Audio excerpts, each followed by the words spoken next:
निबोधत।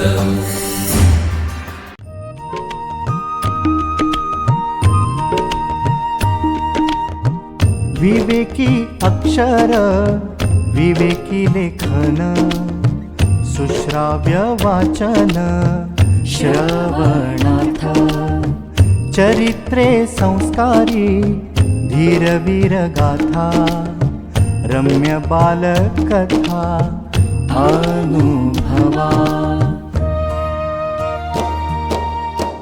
अमृताचे शब्द थोर आणि सान सगळ्यांचे कान आनंदावे चालता बोलता ऐकावे पहावे ज्ञानी होत जावे सहजची।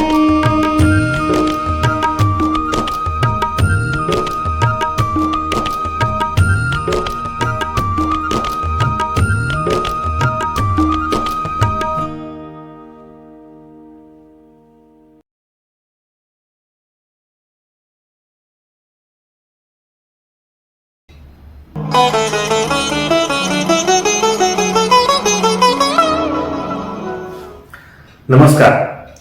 विवेकानंद केंद्रातर्फे मी गौरव कुलकर्णी आज आपल्याला डॉक्टर विनायक कुलकर्णी लिखित दैनंदिन जीवनात गीता या पुस्तकातील एका पाठाचे वाचन करून दाखवणार आहे. पाठाचे नाव आहे यशस्वी जीवनाचे सूत्र कर्मयोग. तसं म्हटलं तर हा घरगुतीच प्रसंग आहे. आम्ही दोघे इकडच्या तिकडच्या गप्पा मारत बसलो होतो. त्यात तिने सहज विचारलं, आपण दिवसभर 30 कामं करत असतो, ती कशासाठी? मला तिच्या प्रश्नाचा रोख नाही कळला. मी म्हटलं, तुला काय म्हणायचंय? तेव्हा तिने साध्याशा शब्दात एक गंभीर प्रश्न उपस्थित केला. ती म्हणाली, सकाळी उठायचे, तोंड धुवायचे, स्नान करायचे, जेवायचे, नोकरी करायची, संध्याकाळी ठरलेल्या रस्त्याने चक्कर मारायची, जेवायचे आणि झोपायचे. हे चक्र असेच वर्षानुवर्षे फिरत असते. यातून आपण आयुष्यात काय कमवतो, काय साधतो? मला तिच्या प्रश्नाचं उत्तर चटकन नाही सुचले. मनात आलं, खरंच की घाण्याच्या बैलासारखे आपण फिरत असतो. घाण्याच्या बैलाचे डोळे बांधलेले असतात, आपलेही डोळे बांधलेलेच. आपणही तिथल्या तिथे चक्रा मारत असतो. काय साधतो यातून? घाण्याचा बैल निदान तेल काढत असतो, इथे तर आपलीच पिळवणूक होत असते. दिवसभर आपण अखंड कामात असतो. गीता म्हणते तो कर्मयोग हाच का? अशी अखंड कार्यरत असणारी माणसे जीवनाच्या सर्व क्षेत्रात आहेत. शेतकरी, कामगार, मजूर हे तर दिवसभर राबत असतात. पण तथाकथित धनिक व्यापारी हे सुद्धा अखंड कार्यमग्न असतात. नोकरदारांना आठवड्यातून एखादी सुट्टी तरी असते, परंतु व्यापारी सुट्टी नाही घेऊ शकत. हे सारे लोक कमालीचे कार्यरत असतात. मग ते भगवद्गीतेप्रमाणे कर्मयोग आचरतात असे म्हणता येईल का? मला गंमत वाटते ते माणसाच्या मनाची. आठवडाभराचे वेळापत्रक ठरलेले असते. घड्याच्या काट्यावर स्त्री पुरुष धावत असतात. पण सुशिक्षित माणसे सुद्धा सुट्टीचंही वेळापत्रक बनवून टाकतात, हे आश्चर्य. त्यांच्या सुट्टीच्या कल्पना ठरलेल्या, करमणुकीचे विषय ठरलेले. आश्चर्य वाटेल, पण वस्तुस्थिती अशी आहे की हे सुशिक्षित पदवीधर गप्पा मारत असताना वाचलेले विनोद सांगतील, पण म्हणजे विनोद करणार नाहीत. चित्रपटाच्या कथा व गाणी सांगतील व म्हणतील, पण तसे कुठे सहलीला गेलेस तर रेडिओ द्यायला विसरणार नाहीत. तिथे पण मित्रमैत्रिणी पडद्यावर पाहिलेले नृत्य करतील. म्हणजे सुट्टीचा आनंद घेण्याची ही चाकोरी ठरलेली असते. इंग्रजीत याला रुटीन म्हणतात. वेदांतातील एक शब्द याच अर्थाचा आहे असे मला वाटते.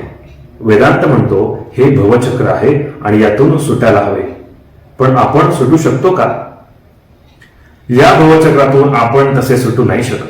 नाईलाजच असतो. नोकरी करायलाच हवी, व्यापाराला व्यापार करायलाच हवा, गृहिणीला स्वयंपाक पाणी बाजारहाट करायलाच हवे.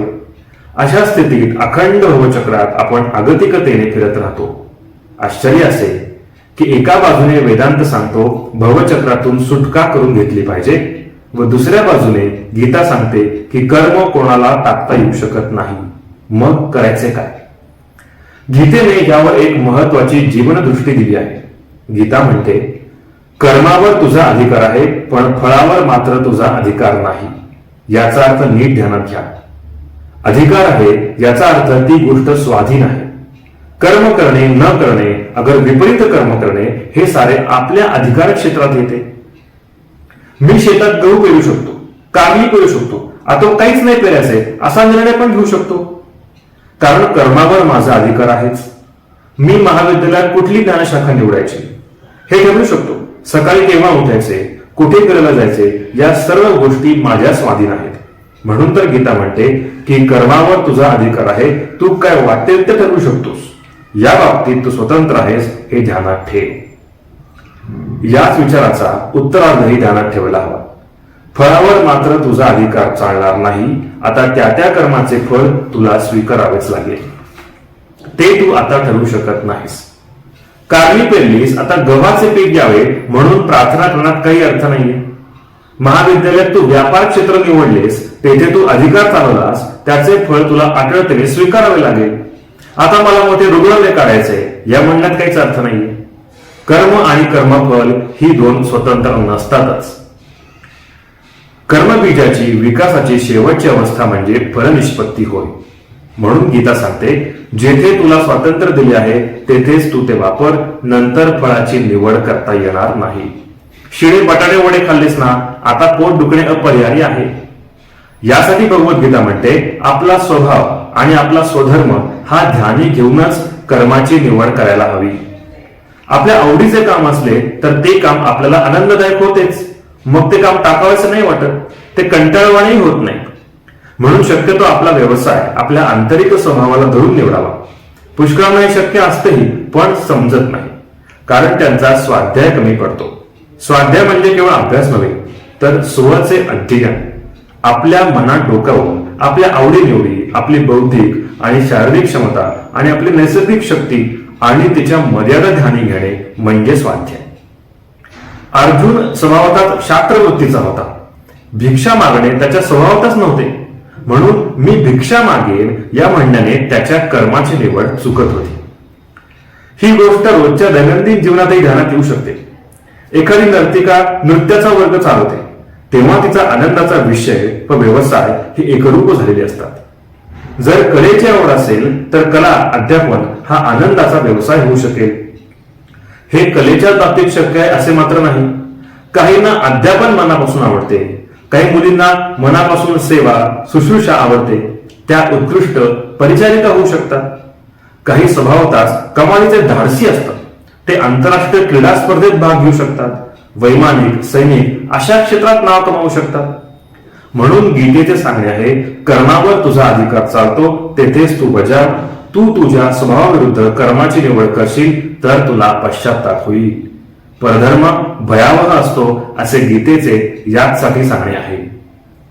आपण आपल्या आवडीच्या कामाची निवड करावी आणि तोच आपला व्यवसायही असावा असे क्वचितच घडते. अनेक नोकरदार वर्गाला किंवा कारखान्यात काम करणाऱ्या कामगारांना जे काम करावे लागते त्याची निवड त्यांनी केलेली नसते आणि तो त्यांचा आवडीचा विषयही नसतो. कार्यालयात कार्य करणाऱ्या कितीतरी व्यक्तींना आपल्या टेबलावर नेमून दिलेले काम मनातून नकोसेच वाटत असते. स्टेशनवर हमाली करणाऱ्या ओझेवाल्याप्रमाणे ही माणसे आपापल्या कामाची ओझी सांभाळत असतात आणि वाहत असतात. अनेकांच्या तोंडी या ना त्या स्वरूपात अशी भाषा असते, बाबा रे काय करायचं, हे पोट लागलंय ना पाठीशी, इथे कोणाला हौस आहे, पण पोटासाठी सारे सहन करावे लागते. याचा अर्थ असा की आपण करत असलेली कर्मे कर्तव्य असतात, पण प्रत्येक कर्तव्य आवडीचे असतेच असे नाही. कर्तव्य म्हणूनच पार पाडायचे असते. आता माणसाची प्रवृत्ती अशा गोष्टीकडे वेगवेगळ्या दृष्टीने पाहू शकते. काही म्हणतात आली या भोगासी असावे सादर, अर्थात कसे तरी करून टाकल्या म्हणजे सुटलं एकदाचे. काहींची दृष्टी अशी असते की जे कर्तव्यच आहे ते अधिक चांगले करावे व जे अपरिहार्य कर्तव्य आहे ते रस घेऊनच करावे, म्हणजे त्याचा मनालाही त्रास होत नाही व त्यात आनंद वाटू लागतो. कीर्तनकार एक मजेशीर गोष्ट सांगतात. दोन व्यक्ती होत्या, त्यांची नावे होती धोंडू आणि महादू. दोघांनाही कुठल्या तरी एका गुन्ह्याबद्दल शिक्षा झाली. 5 किलो वजन डोक्यावर घेऊन एक डोंगर चढून जायचा होता. धोंडूने 5 किलो वजनाचा धोंडा डोक्यावर घेतला व तो डोंगर चढून गेला. थकून गेला बिचारा. दुसरा महादू मोठा विचारी होता. त्याच्या मनात आले 5 किलो वजन न्यायचे आहे, काय न्यायचे आहे हे कुठं सांगितले. त्याने भाजी भाकरी, दह्याचा लोटा, पाण्याचा तांब्या असे सारे 5 किलो वजनाचे घेतले. तोही डोंगर चढून गेला, तोही थकला, पण तिथे बसताच त्याने मजेत भाजी भाकरीवर ताव मारला. शिक्षा तर दोघांनी भोगली, पण एकाला शिक्षा त्रासदायक झाली तर दुसऱ्याने त्या शिक्षेचाही आनंद घेतला. असेच पुष्कळ वेळा होते. ओझे म्हणून काम करू लागला तर ते शरीराला व मनाला थकवते, पण तेच ओझे विचारपूर्वक आणि मजेने स्वीकारले तर त्याचाही रस चाखता येतो. म्हणून जे अटळ कर्तव्य आहे त्याच्याकडे पाहण्याचा आंतरिक दृष्टिकोन बदलायला हवा. मनाने म्हणावे की याच्या इतके श्रेष्ठ काम दुसरे कोणतेही नाही व हे काम करायला माझ्या इतका लायक दुसरा कोणीही नाही. आपल्या कामाकडे खेळकर वृत्तीने पाहिले तर जीवनातील कोणतेही क्षेत्र हास्य विनोदाने आणि मनोरंजनाने भरलेले आहे याची कल्पना येईल. विनोदी लेखक पु ल देशपांडे यांच्या विनोदांवरून एक गोष्ट आपल्या लक्षात येते की विनोद उगवत नाही असे जीवनातील कोणतेही खडकाळ मारणार नाही. बघा ना, त्यांनी पोस्टावर पौष्टिक विनोद केला, शिंप्यावर विनोद केला, उपहारगृहावर विनोद केला. असे कोणते क्षेत्र आहे की त्यांना खेळकरपणाने पाहता आले नाही? म्हणून खेळकरपणा किंवा विनोदी प्रवृत्ती ही एक जीवनदृष्टी आहे आणि ती जीवनदृष्टी कोणतेही ओझे हलके करते. आता भगवद्गीतेत विनोद सांगितला आहे की नाही हे पाहण्याचे कारण नाही, कारण कृष्ण स्वतः कमालीचा मिश्किल होता. प्राचीन साहित्यातील कृष्ण व नारद या दोन व्यक्ती मोठ्या मिश्किल, खेळकर, विनोदी आणि कमालीच्या बुद्धिमान आहेत. कमालीच्या बुद्धिमान व्यक्तींनाच जीवनाकडे खेळकरपणाने पाहता येते. या व्यक्तींच्या जीवनात त्या कमी ताण होते, पण त्यांनी ते हलक्या फुलक्या मनोवृत्तीने स्वीकारले. अशी जीवनदृष्टी असेल तर कर्माचे ओझे वाटत नाही.